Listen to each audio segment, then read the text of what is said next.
YCP అధినేత జగన్పై TDP నేతలు చేస్తున్న కామెంట్స్ ఆసక్తికరంగా ఉన్నాయి.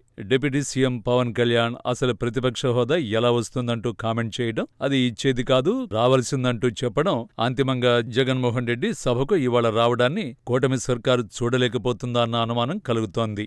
వాస్తవానికి జగన్మోహన్ రెడ్డి సభ్యత్వం పోతుందని చానాళ్లుగా కొందరు కూటమి నేతలు భారీగా ప్రచారం జరుపుతున్నారు. అయితే తాజాగా జగన్ అసెంబ్లీకి రావడంతో కొత్త లైన్లో నేతలు మాట్లాడటం ఆశ్చర్యం కలిగిస్తోంది. భయపడి అసెంబ్లీకి పరిగెత్తుకుంటూ వచ్చాడని మాజీ మంత్రి, సిట్టింగ్ ఎమ్మెల్యే సోమిరెడ్డి చంద్రమోహన్ రెడ్డి చెప్పడానికి బానే ఉంది. కానీ జగన్మోహన్ రెడ్డి భయపడే వ్యక్తి అన్నది చూడాలి. జగన్ మొండి పట్టుదలతో ఉంటారని ఆ పార్టీ నాయకులే చెబుతారు. జగన్ సంతకం పెట్టి పోవడం కాదు, అసెంబ్లీకి రావాలని చెప్పడం, ఓ రకంగా సోమిరెడ్డి చంద్రమోహన్ రెడ్డి ఓ అడుగు ముందుకేసి చెప్పడం ఆశ్చర్యాన్ని కలిగిస్తోంది. జగన్ వైసీపీకి బ్రాండ్ అంబాసిడర్. ఆ పార్టీని ఎలా నడిపిస్తే ప్రజల్లో ఉంటుందో, తిరిగి అధికారంలోకి వస్తుందో జగన్మోహన్ రెడ్డి తెలియని అమాయకుడేం కాడు.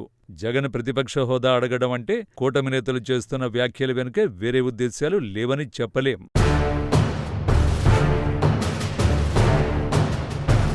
అయితే పవన్ కళ్యాణ్ మాస్టర్ స్ట్రోక్ జగన్మోహన్ రెడ్డిని ఇరుకను పెట్టేలా ఉంటుందనడంలో అతిశయోక్తి ఏం లేదు. మొత్తంగా పవన్ కళ్యాణ్ చేస్తున్న రాజకీయంలో భారీ ట్విస్టులే ఉన్నాయనుకోవాలి. ఏపీలో వైసీపీని దెబ్బకొట్టాలని టీడీపీ చాలా ప్రయత్నాలు చేస్తోంది.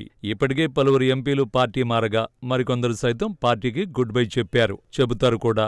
అయితే వైసీపీని దెబ్బకొట్టాలని టీడీపీ ఫిక్స్ అయినప్పటికీ అలా చేయడం వల్ల ఎక్కువ అడ్వాంటేజ్ లభించేది జనసేనకేనన్నది నిర్వివాదాంశం. ఎందుకంటే వచ్చే రోజుల్లో వైసీపీ నుంచి నాయకులు జనసేనలోకి వచ్చే అవకాశం ఉంది. వైసీపీ ఖాళీ అయితే ఆ గ్యాప్ను జనసేన భర్తీ చేసే అవకాశం ఉంది. అందుకే పవన్ కళ్యాణ్ వ్యూహాత్మకంగా అడుగులు వేస్తున్నారనుకోవచ్చు.